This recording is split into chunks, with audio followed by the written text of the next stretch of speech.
अस्सलाम वालेकुम एवरीवन। आपको पता है मैं कुरान जर्नलिंग ना बहुत टाइम से करना चाहती थी। जब मैं किसी को देखती थी ना वो मुझे बहुत ज्यादा रोमांटिसाइजिंग सा लगता था, बहुत इंटरेस्टिंग सा और अट्रैक्टिव सा लगता था और मैं अपने आप को बताती थी कि मैं आज से करना स्टार्ट करूंगी या फिर कल से स्टार्ट करूंगी। But you know I ended up procrastinating it with some other work.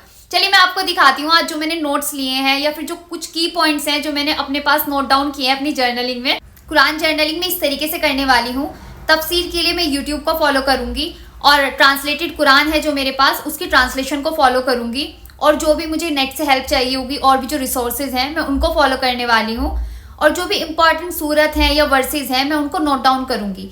Important से मेरा मतलब आप गलत मत लीजिएगा, देखिए पूरा कुरान इंपॉर्टेंट है। इंपॉर्टेंट से मेरा मतलब है जो कुरान में हमें रिमाइंडर्स दिए हुए हैं, जो कि रिमाइंडर्स हमें याद रखने चाहिए, जैसे हार्डशिप के टाइम पर या जो रिमाइंडर्स हमारे ईमान को मजबूत बना रहे हैं उनको मैं नोट डाउन करने वाली हूँ विद ट्रांसलेशन। मतलब सिर्फ ट्रांसलेशन को ही नोट डाउन करने वाली हूँ और जो कुछ इंपॉर्टेंट चीजें हैं हमें याद रखनी चाहिए।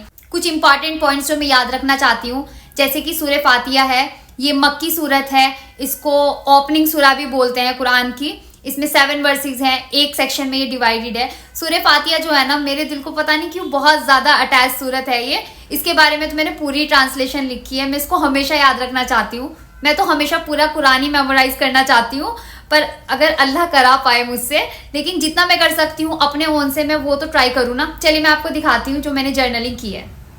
ये रही मेरी प्यारी प्यारी स्टेशनरी जिससे मैंने कुरान जर्नलिंग की है। कुरान जर्नलिंग मैंने इंग्लिश ट्रांसलेशन में की है और जो हमारी नॉर्मल लैंग्वेज होती है हिंदी उर्दू मिक्स वाली जिसको व्हाट्सएप लैंग्वेज भी कहते हैं उसमें की है मैंने। कुछ इंपॉर्टेंट पॉइंट्स हैं जो मैंने सूरह फातिहा से सीखे हैं, चलिए मैं आपको बताती हूँ। सब कुछ बिस्मिल्लाह से स्टार्ट करना चाहिए क्योंकि देखिए कुरान की सबसे पहली जो सूरत है वो सूरह फातिहा है, पर उससे पहले ना अल्लाह ताला ने वहाँ पर बिस्मिल्लाहिर्रहमानिर्रहीम लिखा हुआ है। जब हमारा कुरान ही बिस्मिल्लाह से शुरू हो रहा है तो हमें भी तो हर काम बिस्मिल्लाह से शुरू करना चाहिए ना।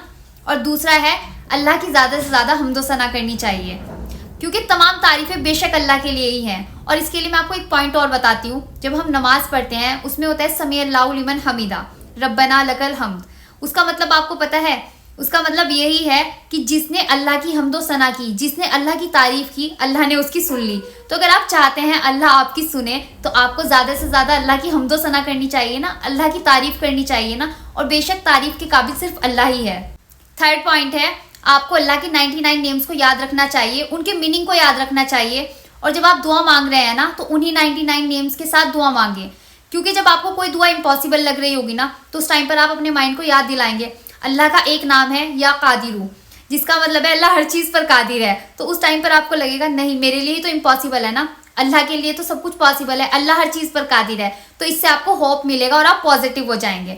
और मैं आपको फोर्थ पॉइंट बताती हूँ, always remember the day of judgement. हमेशा अपने आखिरत के दिन को याद रखो कि हमें अल्लाह के पास जाना है, हमें आखिरत के दिन अल्लाह के सामने पेश होना है। एंड फोर्थ है हमेशा जो हेल्प है और सीधा रास्ता है वो अल्लाह से ही मांगे, अल्लाह के सिवा किसी से नहीं मांगे। और फोर्थ है कि हमेशा सच्चाई का रास्ता अल्लाह से मांगे। तो ये जो इंपॉर्टेंट लेसन्स हैं जो मैंने सूरह फातिहा से सीखे हैं, होपफुली आपको कुछ नया सीखने को मिला होगा।